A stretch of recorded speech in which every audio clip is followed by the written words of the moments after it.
As the world's attention is still largely focused on the brutal war being waged in Gaza that's already claimed the lives of tens of thousands of people, something else is happening nearby to the south in the Red Sea that has the potential to escalate the war between Israel and Hamas into a greater Middle East-wide conflict that's already severely affecting the entire global economy. You see, after Israel initiated its full-scale invasion of Gaza, the Houthis, a Shia Muslim military organization in Yemen that's funded and armed by Iran, declared their full, unwavering support for Hamas and the Palestinian cause against Israel. But, geographically located about 1,600 kilometers away from Israeli territory and more than 1,800 kilometers away from the main fight going on in Gaza, the Houthis were incapable of participating in the war happening around Gaza directly. And so they decided to begin intervening on the side of Hamas more indirectly. In November of 2023, the Houthis declared that they would begin attacking every single ship they could find sailing nearby to their territory in the Red Sea that was linked in any way to Israel, including any ships traveling to or from Israeli ports, any ship with Israeli ownership, any ship flying an Israeli flag, or any ship with an Israeli crew. And then, they further stated that these attacks on Israeli shipping would continue indefinitely until Israel fully withdrew from Gaza and ended its war against Hamas.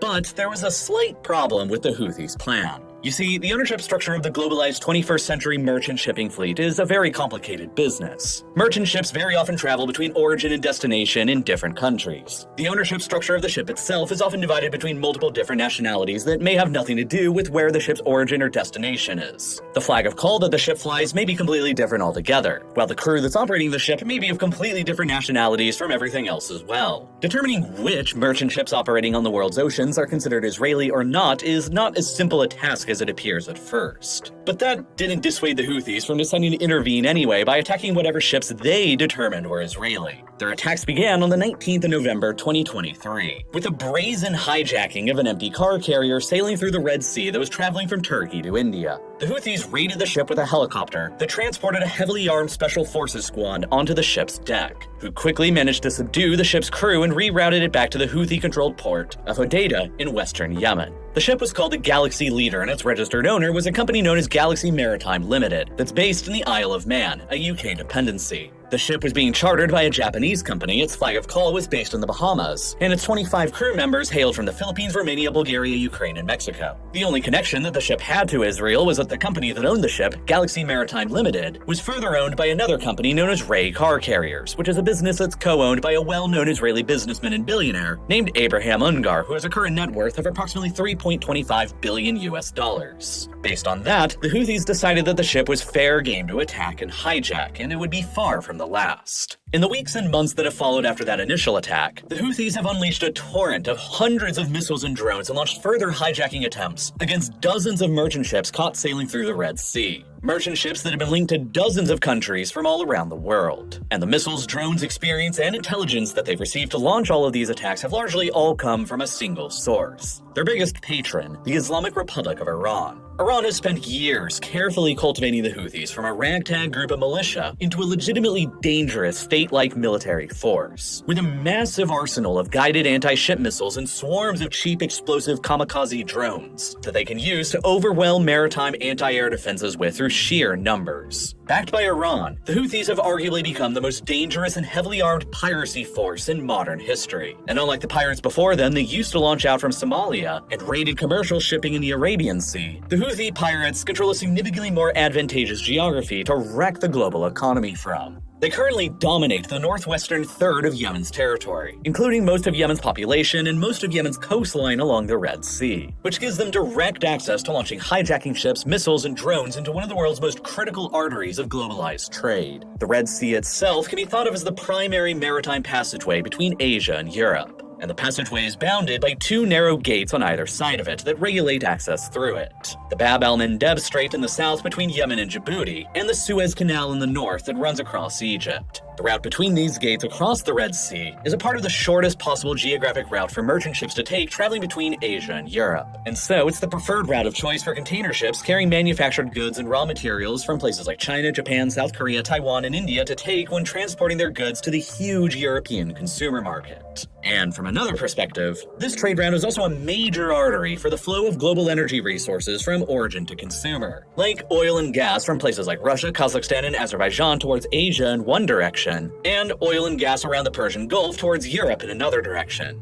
As a result, roughly 12% of the entire world's trade volume usually flows through the Red Sea on an annual basis, which includes nearly a third of the entire world's container ship traffic, roughly 10% of the world's seaborne oil, and roughly 8% of all the world's LNG. An average of 50 merchant vessels usually transit through the Suez Canal on a daily basis, and this overall makes the Suez Canal and the Bab el-Mandeb Strait the second most critical maritime choke point for globalized trade anywhere in the world, remaining only behind the Singapore Strait in Southeast Asia in overall importance. And all of this massive volume of trade and energy that usually flows through the Red Sea makes its overall security and stability an extremely important core interest for dozens of countries and actors from all around the world. To Russia, the Red Sea is still its most vital artery for exporting their own crude oil and LNG resources by sea towards their new primary consumers, China and India, while Kazakhstan and Azerbaijan rely on the route to a lesser extent for their own oil exports as well. From China's perspective, the Red Sea is its most vital artery to receive energy resources from Russia through, and to transport their own manufactured products to the European consumer market through, which is a similar concern to Japan, and largely why both China and Japan maintain overseas military bases in Djibouti nearby to help safeguard their own trade routes. To Qatar, the Red Sea is its primary trade route to export their LNG supplies to Europe, while to Saudi Arabia, the United Arab Emirates, Bahrain, Kuwait, and Iraq, the Red Sea is their primary trade route to export their crude oil to Europe through. To the European Union, the Red Sea is their primary trade route for receiving manufactured goods from Asia and energy resources from the Persian Gulf through. While to the United States, Washington wants to ensure the continuous flow of maritime trade through the Red Sea to keep the global economy and globalized system that it champions and protects humming along.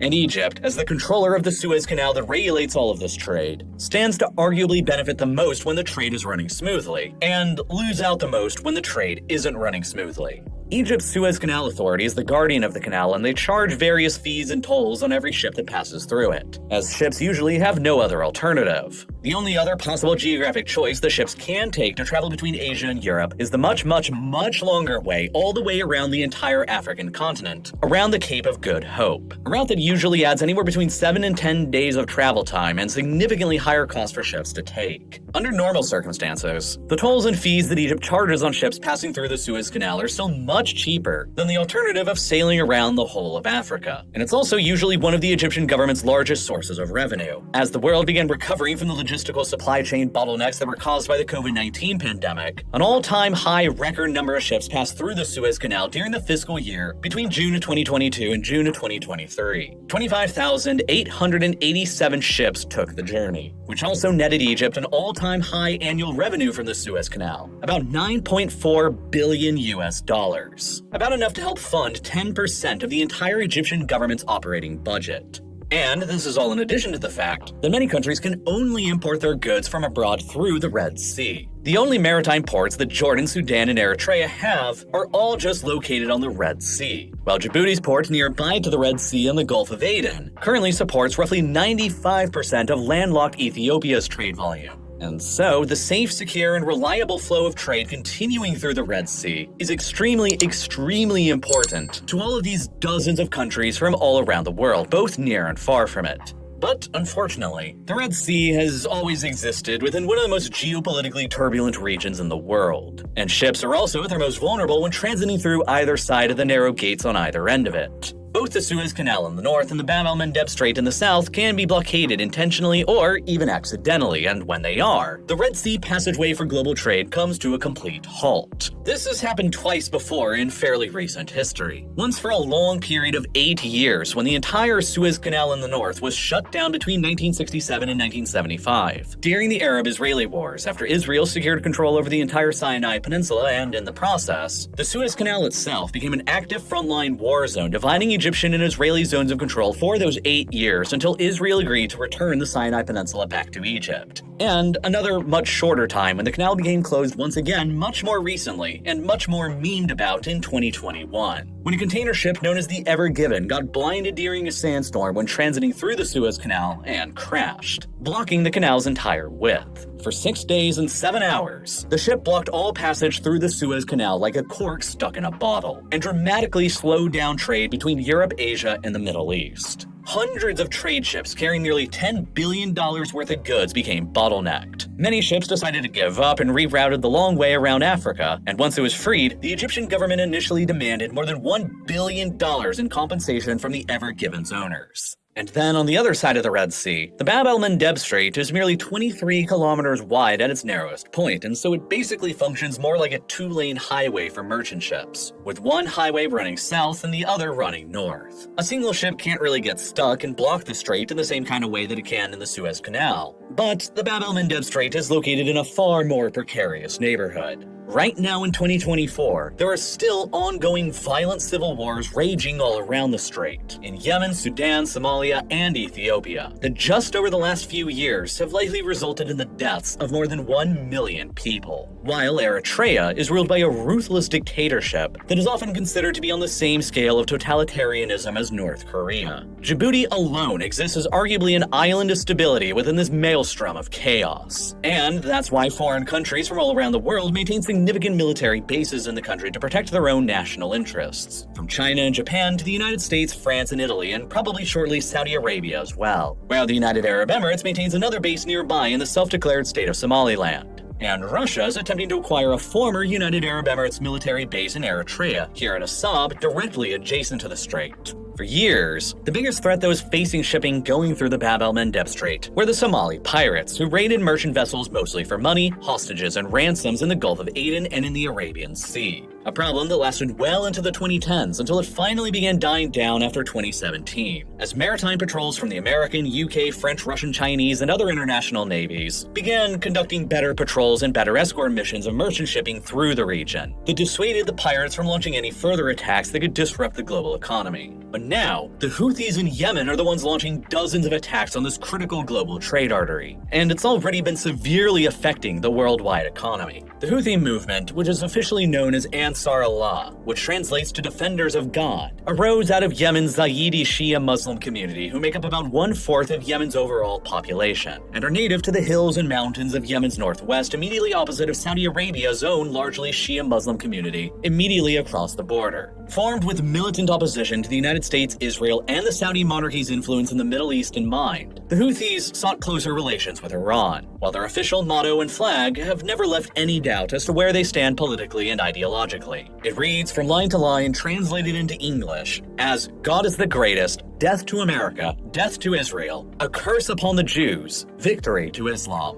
A decade ago in 2014, during the midst of the Arab Spring revolts that were sweeping all across the Middle East, the Houthis managed to organize themselves with support and funding from Iran, and stormed out from their hills to capture the Yemeni capital from the Yemeni government, Sana'a.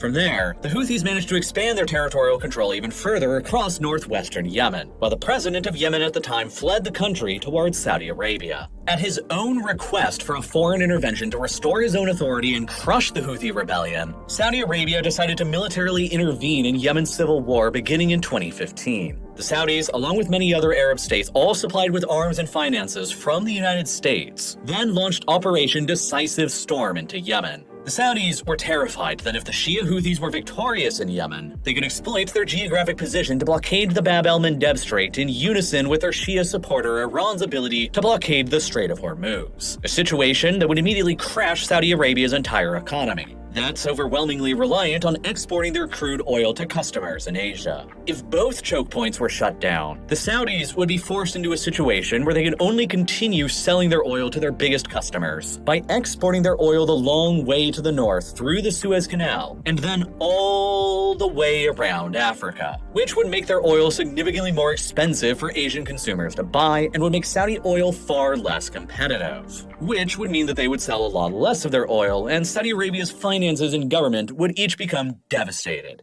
So the Saudis wanted to crush the Houthis and restore the authority of the friendly Yemeni government before that could ever happen, as did the United States and all the other Arab states opposed to Iran. Over the next few years, the Saudi-led air campaign would drop around 25,000 airstrikes all across Houthi-controlled territory in Yemen that's estimated to have killed more than 19,000 civilians, while the Saudi-led coalition navy initiated a maritime blockade of the Houthi-controlled coastline. That intervention ultimately produced an apocalypse in Yemen, with the UN saying as recently as 2023 that the situation within Yemen remained the worst ongoing humanitarian crisis in the world. with more than 380,000 total deaths in the country happening since the civil war began in 2014, resulting from violence, famine, and disease all attributable to the war. But the Houthis, continually funded and armed by Iran, continued hanging on to power in the territory they controlled. They resisted the Saudis and the coalition, and even began firing missiles and drones into Saudi and UAE population centers in retaliation that killed hundreds of Saudi citizens. When Donald Trump assumed the American presidency in 2017, he chose to dramatically expand Washington's support for the Saudi war effort in Yemen, as a part of his overall policy of maximum pressure applied on Iran and its proxy forces across the Middle East, adding the Houthis to America's list of designated terrorist organizations, and authorizing a deal for more than $27 billion worth of additional U.S. arms sales to Saudi Arabia, including fighter jets and precision-guided bombs, all meant to be used in Yemen against the Houthis. But as the intervention in Yemen became increasingly bloody, America's continued support of the Saudi war effort there became increasingly politically controversial in Washington,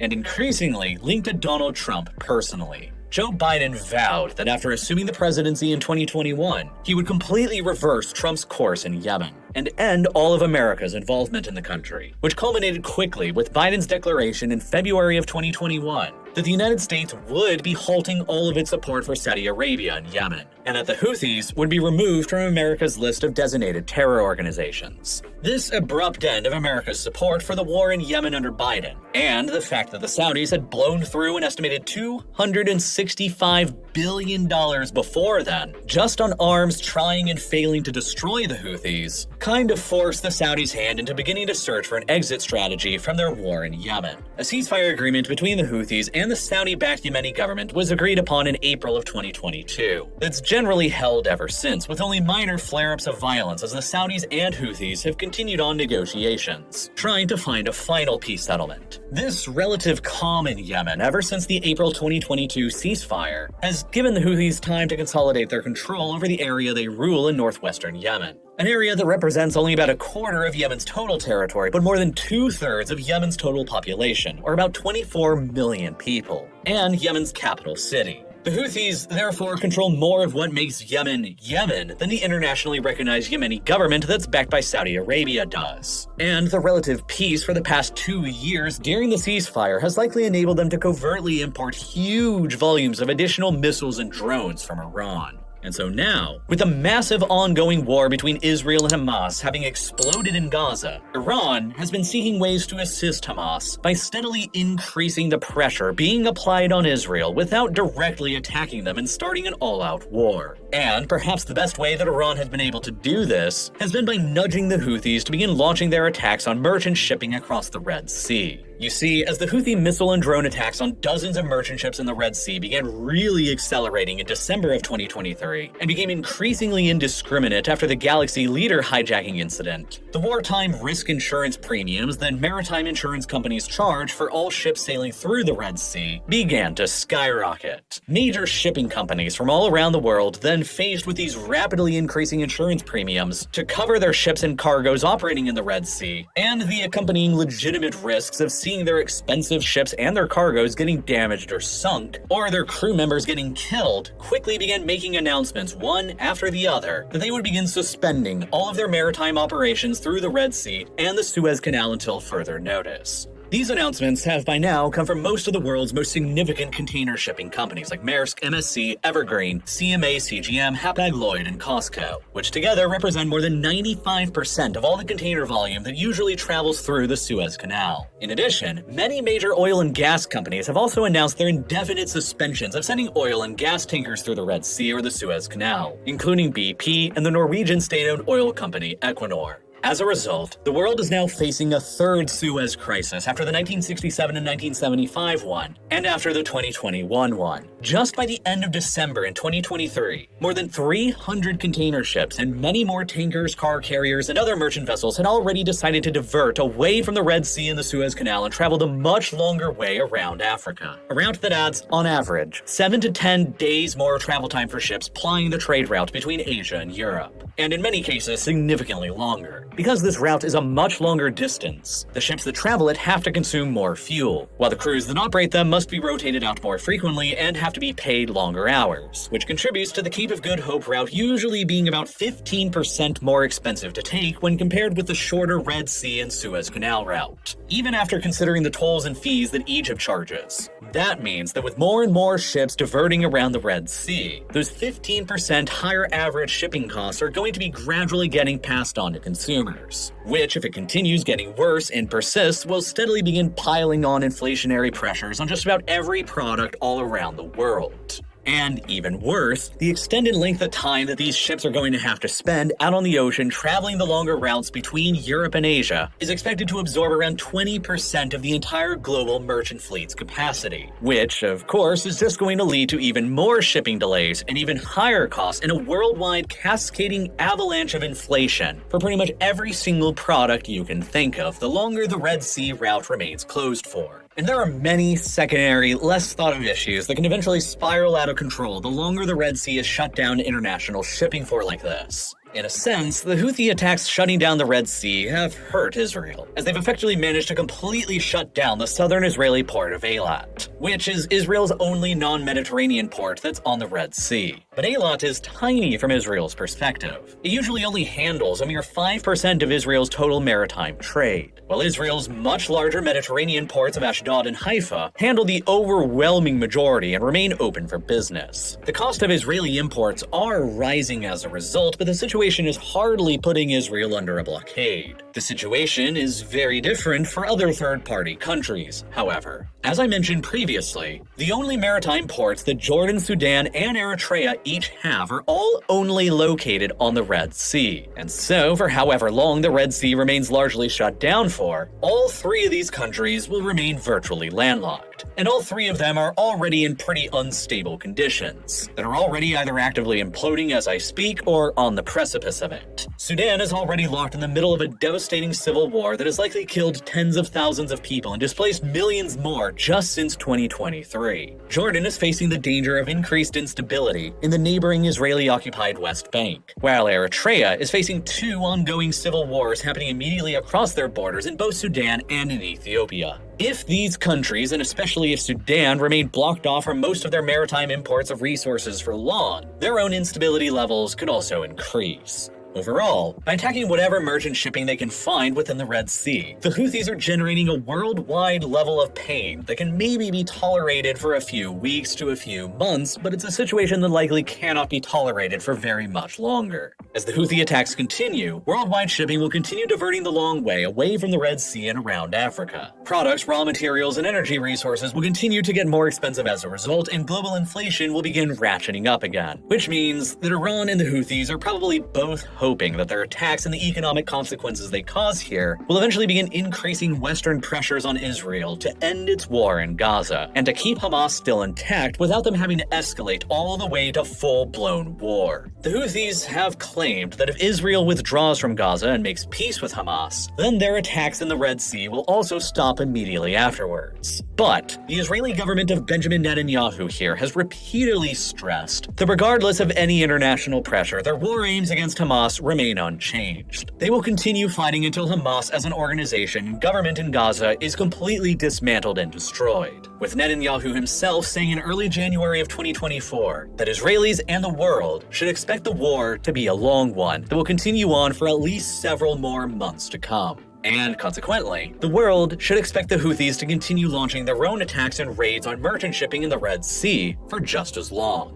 In an attempt to try and restore worldwide faith in merchant shipping through the Red Sea, the United States announced the creation of a brand new international military coalition called Operation Prosperity Guardian on December the 18th that aims to defend all merchant ships in the Red Sea and Israeli ports from Houthi missile and drone attacks. The operation, at least so far, has been strictly limited to only intercepting Houthi missiles and drones flying over the Red Sea and safely escorting merchant ships through the Red Sea with warships without directly attacking the Houthis themselves in Yemen. The United States committed one of its own aircraft carriers to the Red Sea for this operation, along with 4 of their own destroyers, while the British also committed one of their destroyers, and both Denmark and Greece have agreed to each send a frigate, while the French and Italian navies have remained separate from the operation but have deployed their own frigates to the Red Sea to operate independently. Other countries have technically signed on to the operation, but with extremely minimal commitments compared to the Americans, British, Danes, and Greeks. 10 other countries have signed on to the operation anonymously, and 2 of them are almost certainly Egypt and Saudi Arabia, 2 countries whose national security both utterly depends on the Red Sea remaining open and accessible. Egypt so they can keep earning revenue on ships passing through the Suez Canal, and Saudi Arabia so they can continue exporting oil quickly to Europe.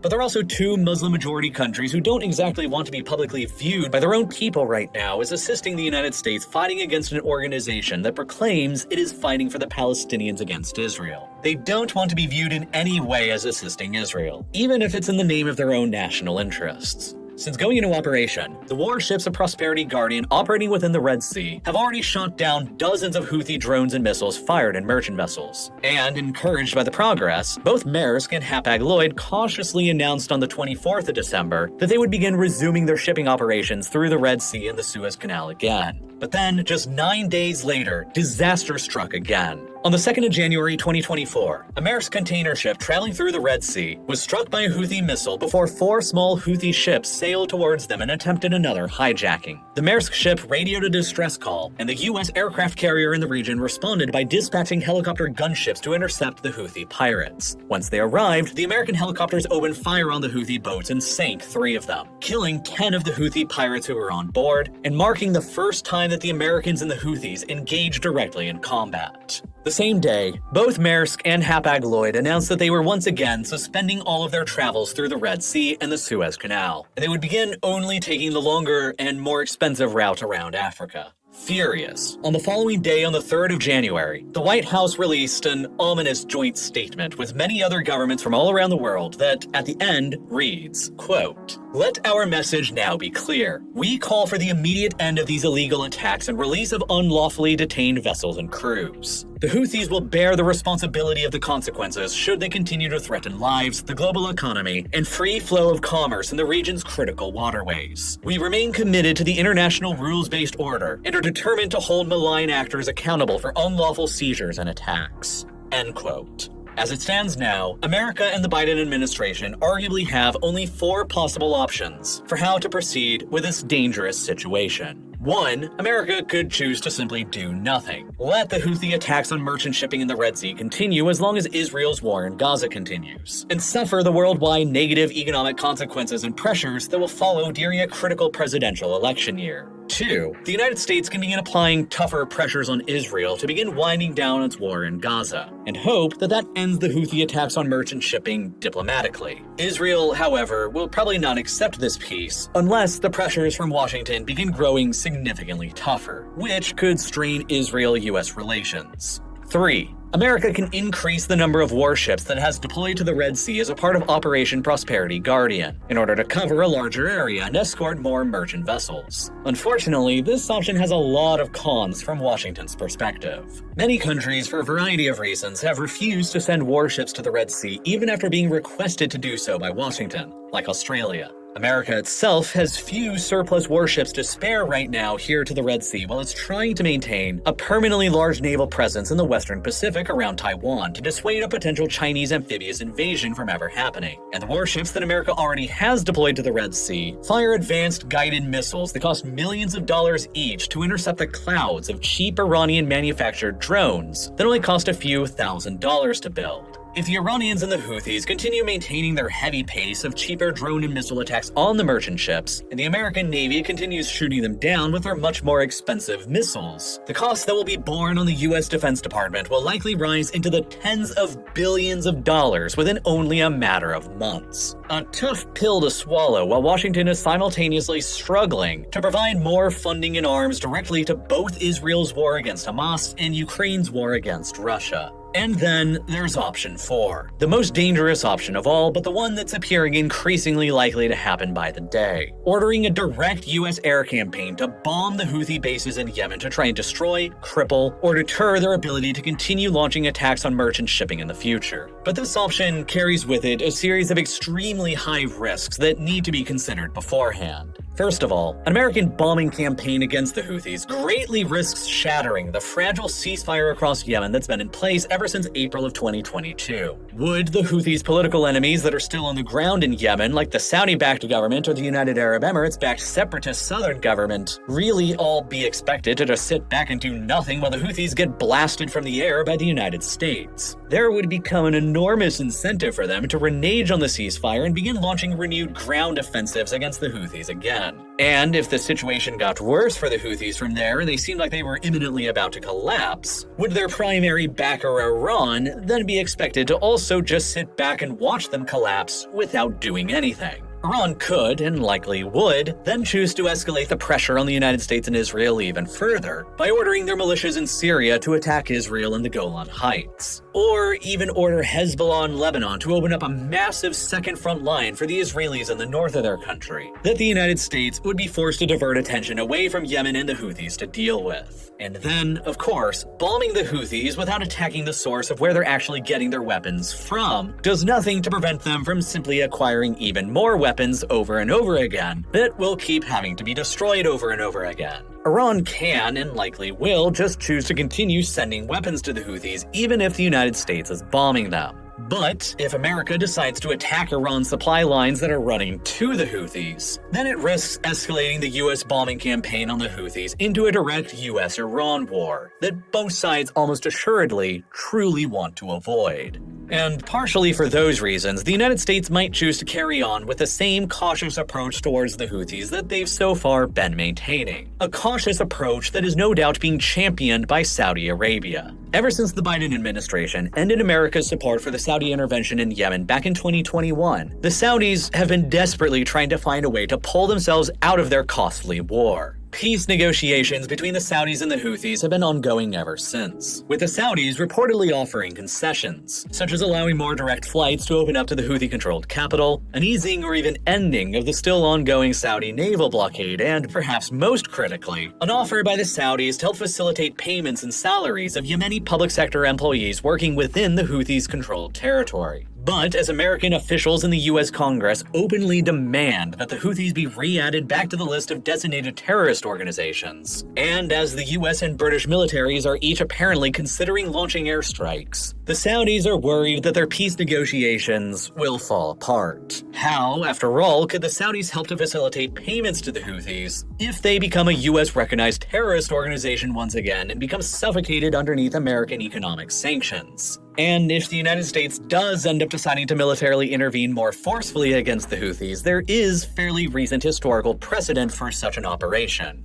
Throughout the 1980s, during the Iran-Iraq War, both the Iraqi and Iranian militaries began opening fire on merchant vessels operating across the Persian Gulf with missiles. Iran, in particular, began firing missiles at Kuwaiti oil tankers in retaliation for Kuwait's support and financing of Saddam Hussein's Iraq. In 1986, the US Navy decided to intervene in the conflict and began sending their warships to safely escort Kuwaiti oil tankers through the Gulf and out past the Strait of Hormuz. In 1988, one of these American warships impacted an Iranian naval mine within international waters that severely damaged and nearly sank it. In retaliation, the US Navy decided to launch Operation Praying Mantis within Iran's own territorial waters. The American Navy attacked and sank 5 Iranian ships, including a frigate, severely damaged another frigate, and blew up 2 Iranian offshore oil platforms, killing dozens in the process, an action that, to date, represents the US Navy's largest surface engagement since the Second World War. That American attack put pressure on Iran to sue for peace with Iraq just a few months later. But, unlike then, an American attack on the Houthis now in 2024 is fairly unpalatable for the Biden administration to consider for 2 very big reasons.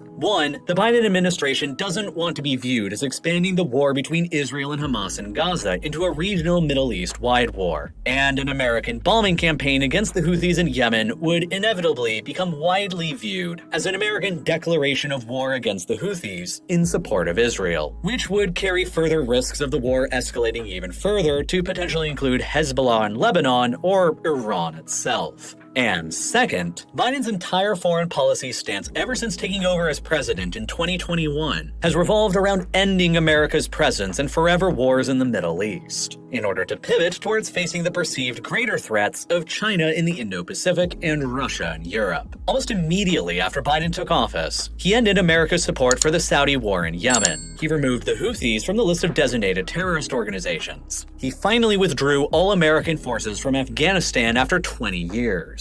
And he's been continually attempting to mediate a normalization agreement between Israel and Saudi Arabia to make them begin cooperating together in the Middle East in America's absence. Deciding to open up another American war in the Middle East by bombing and attacking the Houthis in Yemen, after all that previous effort, would be a serious reversal of policy for the Biden administration to consider. And it has the risk of dragging the United States back into yet another war in the Middle East again, with an uncertain time frame and with major risks of even further escalation and unexpected consequences in the future. And for those reasons, the situation in the Red Sea is an incredibly dangerous one, and there's no telling where it will all end up going from here.